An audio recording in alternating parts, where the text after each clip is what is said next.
नमस्कार दोस्तों, CL career academics online महामंच पर आप सभी का स्वागत है। Daily current affair Haryana GK की जो लेके आते हैं आपके लिए 2 या 3 दिन में जब भी क्लास होती है, वैसे रोज भी लेके आते हैं।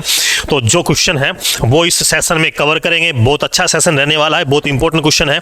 तो पहला क्वेश्चन देखिए क्या दे रखा है, आप देखिए पढ़ेंगे यहाँ पर। हरियाणा में सरस्वती महोत्सव 2023 का आयोजन कब से होगा? वेरी इंपॉर्टेंट क्वेश्चन है। अब देखिए यहाँ पर जो दिखा गया है ऑप्शन के हिसाब से वो क्या है, देखिए 25 जनवरी, 26 जनवरी, 28 जनवरी और 29 जनवरी। तो इसका जो आंसर रहने वाला है वो देखते हैं जरा एक बार। वो रहने वाला है 25 जनवरी। क्या है? 25 जनवरी। यानी कि 25 जनवरी को सरस्वती महोत्सव मनाया जाएगा। कौन सा? 2023 का। कुछ एक इसकी डिटेल है वो देखेंगे। देखिए देखो ये लिखा हुआ है, जो सारा एक एक लाइन से पढ़ेंगे सारे क्वेश्चन बन सकते हैं। जरूरी नहीं है कि जो मैं क्वेश्चन लिख रहा हूं वैसा एज इट इज आए, डिटेल में से भी आ सकता है। तो देखिए पहला इसमें क्या लिखा हुआ है,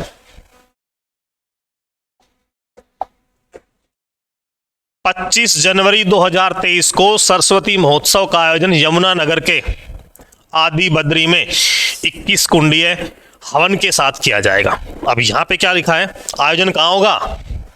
आदि बद्री, जहां से सरस्वती नदी प्रवेश करती है हरियाणा में, वहां पर होगा। दूसरा देखिए, अच्छा 26 जनवरी 2023 को पिहोवा में भी सरस्वती तीर्थ कार्यक्रम होंगे, क्योंकि सरस्वती और मारकंडा जो नदी है, यानी कि मारकंडा नदी सरस्वती में आकर मिलती है, पिहोवा मिलती है कुरुक्षेत्र के, इसलिए वहां पर भी सरस्वती तीर्थ है, तो वहां पर भी कार्यक्रम होंगे। दूसरा देखिए, पिहोवा कुरुक्षेत्र और सरस्वती यानी कि सरस्वती और मारकंडा नदियों का संगम है। ठीक है, यहां देखेंगे सरस्वती नदी हेरिटेज डेवलपमेंट बोर्ड, ये जो लिख रखा है SHH, Saraswati Haryana Saraswati heritage development board की स्थापना 12 अक्टूबर 2015 को की गई थी। करने का कारण क्या था? सरस्वती नदी को दोबारा से पुनर्जीवित करना था, इसलिए सरस्वती नदी हेरिटेज डेवलपमेंट बोर्ड का जो अध्यक्ष होता है वो हरियाणा का मुख्यमंत्री यानी कि मनोहर लाल खट्टर है। दूसरा पूछा जाए, उपाध्यक्ष धूमन सिंह किरमच है। अच्छा, सरस्वती नदी की खोज के लिए दर्शन लाल जैन यमुनानगर के थे। इनका महत्वपूर्ण योगदान, इनके नाम से हरियाणा सरकार ने नए पुरस्कार की घोषणा की है। अच्छा, यह पुरस्कार दिया जाएगा पर्यावरण, इसके क्षेत्र में, पर्यावरण के क्षेत्र में दिया जाएगा। ठीक है, तो चलिए नेक्स्ट वाला क्वेश्चन देखते हैं भाई क्या रहने वाला है इसका।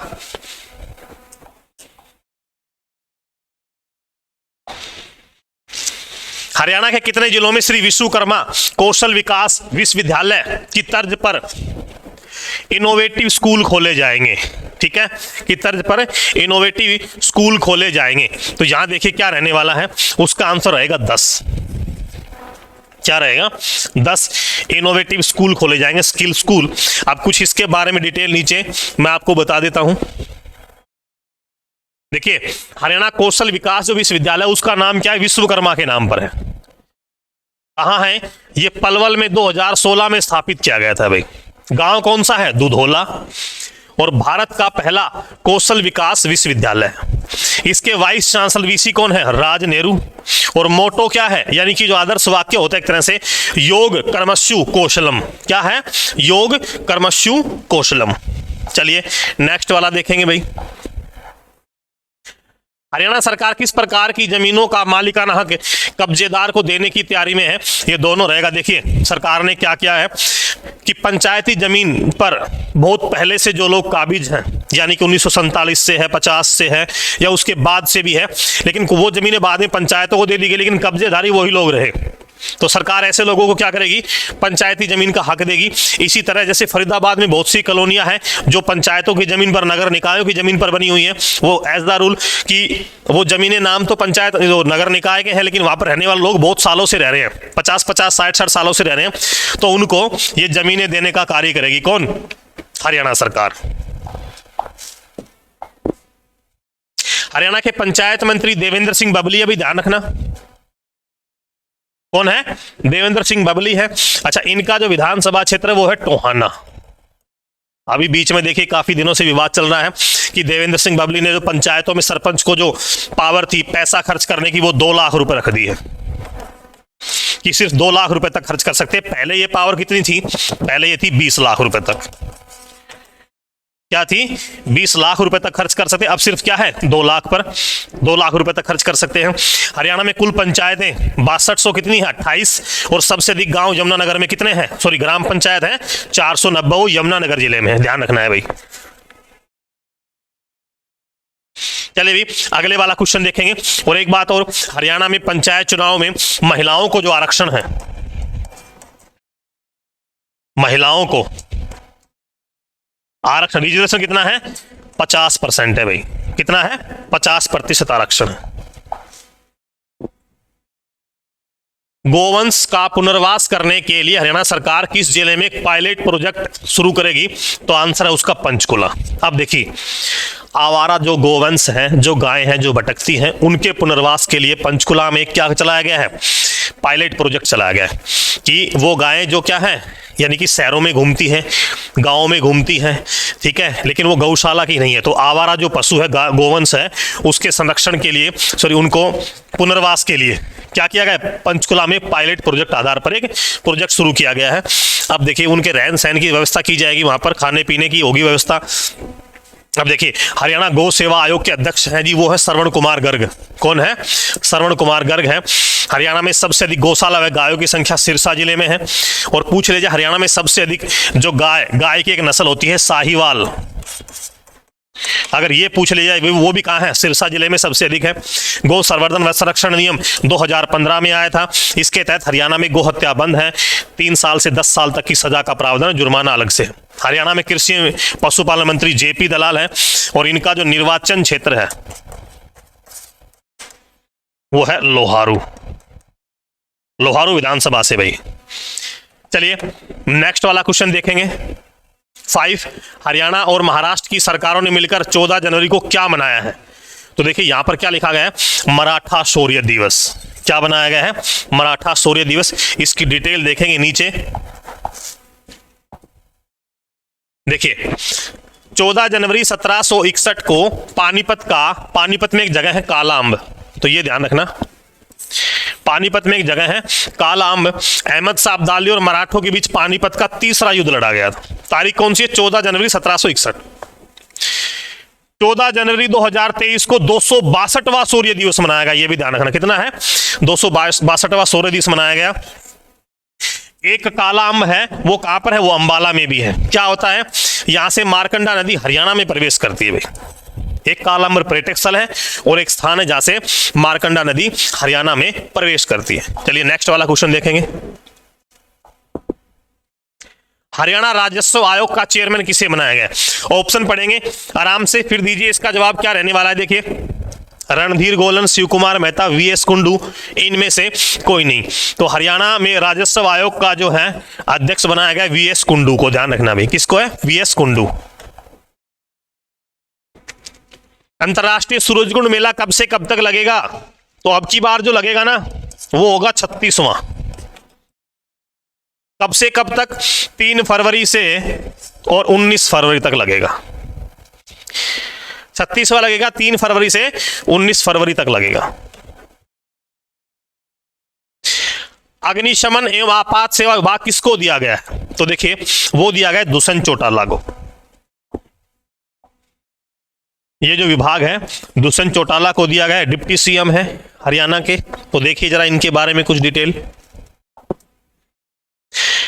मानेसर में हरियाणा का एकमात्र अग्निशमन प्रशिक्षण केंद्र है भाई।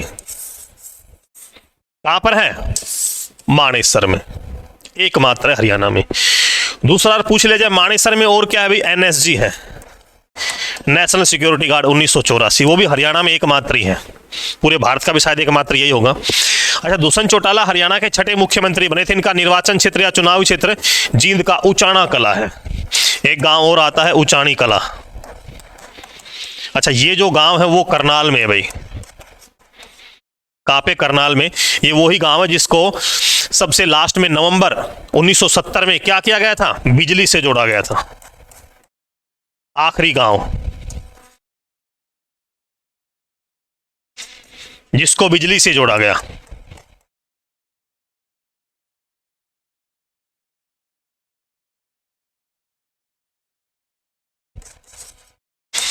कहने का मतलब यह है कि उचानी कला गांव को जैसे नवंबर 1970 में बिजली से जोड़ा, पूरे हरियाणा का विद्युतीकरण हो गया था। नेक्स्ट वाला देखिए, क्वेश्चन नंबर 9, नाथुसारी चोपटा गांव में कृषि मंत्री जयप्रकाश दलाल द्वारा किस प्रोजेक्ट की शुरुआत की गई है? तो वो की गई है सेमग्रस्त भूमि सुधार। इस प्रोजेक्ट की शुरुआत की है। सेम एक समस्या होती है भाई, क्या होती है? समस्या होती है। किन क्षेत्रों में मिलेगी? ये मिलेगी जहां पर ग्राउंड वाटर लेवल, भूमिगत जल स्तर, भूमिगत जल स्तर ऊंचा होता है, वहां ये समस्या मिलेगी। क्योंकि मिट्टी में नमी बनी रहेगी, वो सूख नहीं पाती है, सूख नहीं पाती यानी कि मिट्टी जब सूखेगी नहीं तो कोई फसल उसमें बोई नहीं जाएगी, तो ये उन क्षेत्रों में मिलेगी समस्या। इसका किया गया काम। 10 नंबर, 14-15 जनवरी को हरियाणा ने किस केंद्र को बंद किया गया है? हिसार दूरदर्शन केंद्र। देखिए, हरियाणा का एकमात्र दूरदर्शन केंद्र था हिसार, इसको बंद कर दिया गया है 14-15 जनवरी को। तो देखिए इसके बारे में कुछ डिटेल। दूरदर्शन केंद्र हिसार की स्थापना नवंबर 2000 यानी कि 1 नवंबर 2002 को किसके द्वारा? सुषमा स्वराज। अच्छा, सुषमा स्वराज उस समय क्या थी? केंद्रीय सूचना एवं प्रसारण मंत्री थी। किस पद पर थी भैया? केंद्रीय सूचना एवं प्रसारण मंत्री। बीजेपी और इंडियन नेशनल लोकदल की सरकार थी हरियाणा में, और ये सेंटर में क्या थी? बीजेपी सरकार थी। केंद्रीय सूचना प्रसारण मंत्री सुषमा स्वराज, और इन्होंने की थी हरियाणा में पहला एकमात्र दूरदर्शन केंद्र 1 नवंबर 2002। अब देखिए कुछ आकाशवाणी केंद्र है। हरियाणा का पहला आकाशवाणी केंद्र रोहतक में 8 मई 1976। ठीक है, हरियाणा का सबसे पुराना आकाशवाणी केंद्र, जो पुराना वही पहला होगा। कुरुक्षेत्र आकाशवाणी केंद्र 24 जून 1991 को, और एक हिसार आकाशवाणी केंद्र 26 जनवरी 1999 को। ठीक है भाई, चलिए नेक्स्ट लास्ट वाला क्वेश्चन होगा भाई शायद आज के सेशन का ये। बिल्कुल, ओवरसीज प्लेसमेंट सेल का संबंध निम्न में से किससे है? तो ओवरसीज क्या होता है? विदेशों में व्यापार दिलाने से संबंधित है। हरियाणा सरकार क्या कर रही है? रोजगार मेले लगा रही है। उन मेलों के माध्यम से आपको विदेशों में रोजगार उपलब्ध करवाया जाएगा, तो वो है ओवरसीज प्लेसमेंट। इसका संबंध विदेशों में रोजगार उपलब्ध करवाने से है। 11 क्वेश्चन करवाए हैं आपको, 11 आपको ध्यान रहने चाहिए। जितने भी विद्यार्थी जो लाइव आए हैं उन सभी को तहे दिल से धन्यवाद। जय हिंद, जय भारत, जय हरियाणा।